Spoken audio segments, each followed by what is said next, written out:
Welcome in to the Subconscious Mind Mastery Podcast. Thomas Miller back here on my birthday. I've done birthday episodes through most of the years that we've been doing this together, and this one is, I can't believe it, number 65. So here we go. We are going to march into a different phase of life. This is kind of the portal, the dropping off place, I guess. And we'll do it together, and we'll do it out loud like we have everything else here. Thank you so much for stopping by. I do have a free gift for you, something that I started way back of giving a gift on my own birthday. Now, it's for the listeners who are here at the time that this is coming out. It's not going to be extended, but it is for the folks that are listening when this comes out in October of 2024. So let's just start there. If you go to hightimelinebooks.com at the top as this is being released, and then it will be in there somewhere after this, is a meditation called Visualize Your New Reality. This was spawned because every time I got on Facebook, I was seeing Dr. Joe Dispenza ads. It looks like he's kind of trying to become the Tony Robbins of the New Age movement. Big seminars, big stadiums, expensive tickets, etc. And I guess with that comes a big ad budget. Well, I found his book, You Are the Placebo, early on, and boy, did it ever make sense to me. And then I start to look into this a little bit, preparing for this podcast, and I see that there's just a lot of stuff around Dr. Dispenza. And when you get up to that point, when you elevate yourself in public like that, you're going to obviously be shot at from all directions. And I have to say, just personally, where I am with him is I know he hangs out with Bruce Lipton and Greg Braden, or at least they did. Other than You Are the Placebo, I have really not done much else of his work. I do know that he has gotten into meditations. There are a lot of free ones on YouTube and online, and I think there were a couple that you could buy in addition to You Are a Placebo. And I'm going to say, I haven't had any connection with them. They're just not there for me, but that's me. The other thing is I really don't look at a lot of other stuff in this space, because even in the astrology side either, because I want to offer what comes from my own soul and not to parrot and repeat what somebody else is saying. So I just say that out of respect to his work, the good that he is putting into the world, and I also acknowledge that there are other opinions as well. But today's program and the gift that you're going to get is kind of inspired by those ads that started to pop up. And I looked at the reach that he's getting with all of these Coliseum programs that he's doing. And it had me go back to think about his story. And I saw even where people are questioning if this thing even happened. But he was supposedly injured in a triathlon in Palm Springs, of all places. When he was doing the bicycle phase of the triathlon, an SUV hit him and broke his back. The story goes that he visualized his back, vertebrae by vertebrae, being healed. Now, I think all of us probably agree in the realm of that being possible. I think of Michelle Blood's story of singing her way into the affirmations that healed her body after a severe traffic accident. And look, I'm coming to you in all candor and authenticity. You know my story. In fact, on this day, on my birthday in 2013, I was doing Kundalini yoga in front of the television, and I ended up with an irregular heartbeat. Now, 11 years later, I can tell you that I have not, for the last year, had one of those episodes. And up until a year ago, I was having 3 or 4 a month, and they were severe. What did I do? Nothing specifically other than just the work that we've talked about all through this podcast series of holding the space that one day I would, through natural means, resolve the AFib. And that was some years ago that I started that, and it's only been a year now without these episodes.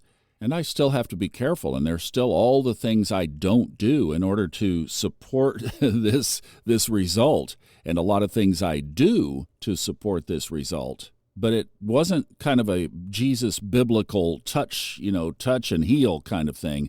It was definitely a process. And that's one of the things for me in getting into this, and I guess just the way that I'm wired as a Scorpio sun person who likes to research and is pretty hard to convince. I mean, my name is Thomas, my given name, by my parents is Thomas. In the Bible, Thomas was the doubter. So I think when we enter this subconscious world, all of a sudden the connected scientific world discounts us as pseudoscience because we're in the world of faith and spirituality, not the world of a test tube.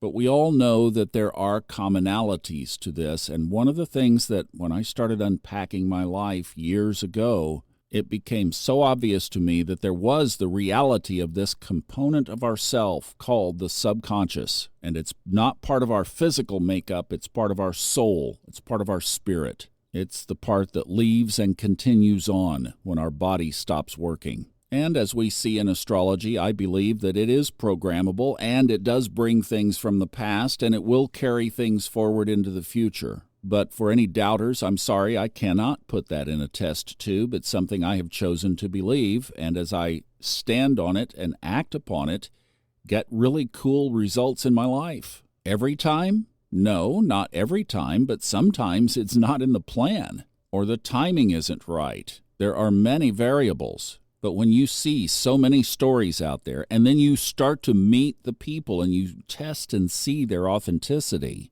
I mean, nobody seems to validate Joe Dispenza's time in the hospital and his rehabilitation and all of that. So the naysayers want to throw the story out. It never happened, they say. Prove it. Well, let's just say it didn't happen.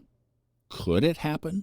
Is it possible? Or do we have documented stories of people that have healed themselves from diseases or accidents, even broken bones? People who have found jobs in areas that they had no qualifications for? But they had a heartfelt desire that that was what they were supposed to do, and they did, and they succeeded. Or professional golfers, for example, who say that they see the ball rolling into the cup before they putt. Quarterbacks talking about seeing the receiver catching the ball. Batters in baseball seeing the ball flying over the outfield. Do they do it every time? Well, of course not. But when they do, did that visualization help? Did it contribute in some way? I know people who have gone to casinos and visualized pulling the slot machine handle and money coming out of the machine. They go up and they win $5,000 or something. Was that just random luck or were they connected? You get the idea. It's not something we can put in some test tube. I'm sorry for all of you who would love to do that. This is why it's called the spiritual journey, and that is the part of us that science doesn't understand. Even in the Bible, Jesus said, believe. There is certainly a mental and visual component, an emotional component about our lives. It's not all just the rote physical. So I got to thinking about all of this, inspired from seeing these ads from Dr. Dispenza. And one thing in his story is that he visualized his spine healing itself one vertebrae at a time. I thought, now that's really cool. Oh, we could use this. we could grab a hold of this. Getting ready here. So let's say you wanted to manifest a job or money. Rather than seeing the great, grand, big ending, why not see all the little parts, one by one, as a sequence, as a process? Maybe not unfolding the way you exactly visualize, but rather than just jumping from here to there, and eating the whole enchilada at one time, why not break it down into components? Bite-sized morsels are easier for our subconscious mind to get itself around. When you're journaling, you say, I create $1 million. You lift your pen off of the page and your mind goes, no, you're not. Your subconscious is going, huh? Because if you make $30 or $40 or $50,000 in a year, $1 million just in your whole wiring diagram is a great big number. But let's chunk this down. Let's say that the $1 million, a worthy goal, is like the entire spine being healed and working well again, and all the vertebrae healed and symmetric and with the proper space in between. The discs are in order, and the spine can twist and turn and run and jump and function properly again. That's the $1 million. But the healing is going to be one injured vertebrae at a time, one injured disc at a time. So as the story goes, that's what he did. He started focusing on each disc and visualizing its healing. Michelle Blood did the same thing, singing to the injured parts of her body. I mean, don't you love that? Putting your intentions to music. Now, unfortunately, I can't carry a tune in a bucket, and there are some who do it so well. But I can write pretty well. I can communicate verbally, visually, etc. So Michelle is a singer. She did what methodology was natural for her. So I thought of journaling, which of course, is one of my favorite techniques, and that whole thing about write something down at the end of the year of what you would like to see by next New Year's Eve, stick it in a drawer somewhere, don't think about it, come back and see if it's not fulfilled. So I thought, why not take the imagery of writing in your journal? Because if you have a favorite journal, you're familiar with the pages, and you're familiar with the pen that you use, and you're familiar with the keystrokes. And even if you can't write very well, it's like just that pen meeting that paper. Maybe it's ivory-colored paper. Maybe it's lined. Maybe it's not lined. But even as you're listening to this, I'll bet you can see a really extra close-up shot, like shot on film in this mood lighting of your pen scratching across the paper as the words of your intuition or your manifestation are captured in your journal. And there, when you write out that sentence and you lift the pen and you look at it, that's what you would like to bring into the world. That's your healed spine, if you will. Well, that's a wonderful way to memorialize your intention into the ethers of the non-physical realm that we believe moves on our behalf in accordance with divine timing, plan, and purpose to bring that to fulfillment. So I thought, why not visualize the process of writing that out so that in our mind we see every letter rolling off of that pen onto that paper as the paper absorbs that ink into its fibers. Every letter as a vertebrae, a part of the process, one step, one piece at a time. And obviously, even though that's not a particular thing or step that you would take in order to fulfill your intuition or your manifestation, it certainly does represent it. And what it does is it allows the universe to fill in the gaps of how that's going to happen. How is that letter A going to fulfill? You get to release that. You get to just give it up, like, I'm going to surrender the process and stay alert and follow the synchronicities. And then all of a sudden, that little piece clicks in. And then what about that T that you saw your mind, the crossbar of your pen going across that vertical line, crossing the T. And all of a sudden, that piece clicks in. You're going, wow. And you start to realize, hey, this thing might, this could happen. Or the phone rings and a whole word or maybe a whole phrase fulfills in one phone call. That's the magic of the non-physical, non-test tube world. In fact, thank God we can't put this process in a test tube. So then I got to thinking about the very realm where this fulfills, which is the realm of our mind, the realm of our subconscious, the realm of our non-physical reality. And the most fertile ground that we can create of that part of ourselves is indeed the meditative state. We could say the lower, slower brainwave states of theta or alpha. We could say coherence from heart math, coherence in breathing, which is in the meditation, at least a simulation of it. We could see the monk in the cave, right? It's like the quietness of a Tibetan hillside. So that's a given. That doesn't even take common sense to realize that if you're in a lot of noise or a crowded, busy environment or a loud environment, you're just not going to tune in to the inside. You get quiet, you get meditative, you slow your thoughts down, then your subconscious ears can hear a whole lot better. And that's the power of an audio meditation.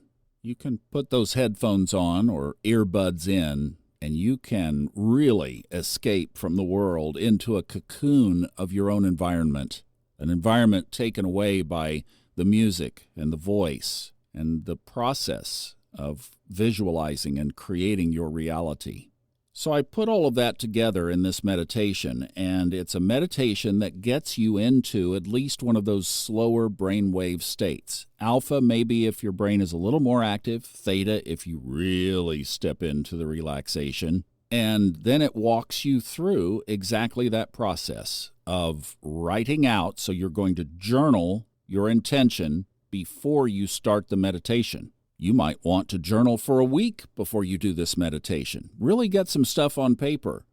But then you're going to go back and review that and see those words with your eyes and zoom in a little bit and see the tight shot of the pen writing those words out, one letter at a time. And then we're going to impress that on your subconscious mind as you think and visualize about that process, representing each little step toward the fulfillment of the completed sentence on your page, your wish fulfilled. This is my birthday gift to you. For those of you who are listening here in real time, I would love to put this in your ears, in your earbuds. So for the next few days at least, from the time of this 65th birthday, it's going to be free. Now, how do you get it? Well, go to hightimelinebooks.com. Right now, it's up at the top. Click the orange button. That will take you to the little landing page. You click to get the access and use the code in the coupon field SMM65. And SMM is in all caps. It won't work in lowercase. And this is also in the show notes, so if you didn't get that, just look in the show notes and it will all be there, the link and the code. And then, anytime, if you're listening to this 10 years down the road, it still is there. It just might be paid or it might be under a subscription. Who knows by then? But right now, it will be, after this special ends, it will be a paid product, which I appreciate you getting because remember, when you buy things like this, it helps keep me gainfully unemployed so that I can do this work for you. So if you go to hightimelinebooks.com, it's called Visualize Your New Reality. And that's exactly what it does. It walks you through the process that we described, relaxing your mind first, and most importantly. And then without my words, basically with some beautiful music, it gives you the opportunity to walk through the visualization of seeing that pen, writing out that manifestation. And then I would especially love to hear how this works for you. So our special Facebook group is Subconscious Mind Mastery and Fun Astrology podcast listeners on Facebook. You do have to answer all 4 questions. The idea is a safe place to grow in this kind of spiritual practice. I would love to hear your stories in there. If you have a good one, come join our group and drop it in. I'd love to know how this meditation works for you. Thank you so much for listening. I wish you the very best on your path, and we're just going to keep creating all kinds of fun new tools to help you get there. I'm Thomas Miller. Enjoy the journey. Thank you so much for listening.